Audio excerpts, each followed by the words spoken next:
It's a meeting of leaders who, between them, represent nearly a third of the world's population. And for the past 40 years, every one of the Commonwealth summits has been opened by the Queen. She is head of the Commonwealth and is sensitive to the Commonwealth's political currents. And so, when it was announced 2 years ago at the meeting in Perth, Australia, that the next summit would be in Sri Lanka, the Queen will have known that it was a controversial choice. The Sri Lankan authorities have been accused of serious violations of human rights, particularly during the country's long civil war.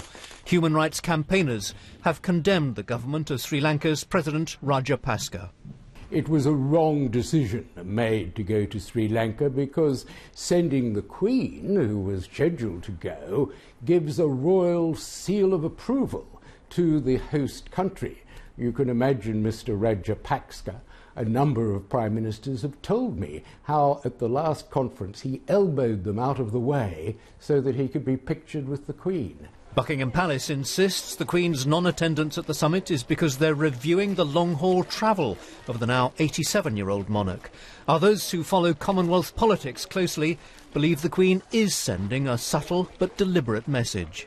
I think the Queen is a very canny operator in Commonwealth politics. She's been around so long. She knows the leaders, she often knew their fathers and grandfathers. She knows how to send a subtle message to the Commonwealth, and not going in person, I think, will send that message. For their part, the Sri Lankans accept that the Queen's absence is due to age rather than politics. From our perspective, we would have loved to have had Her Majesty there. However, we fully respect and fully understand, and we're enormously sensitive to the fact that Her Majesty is 87 years old. The Prince of Wales will attend the summit in place of the Queen. It's an important step for him, deputising for his mother, a portent of the future, and proof, officials say, that no snub is intended.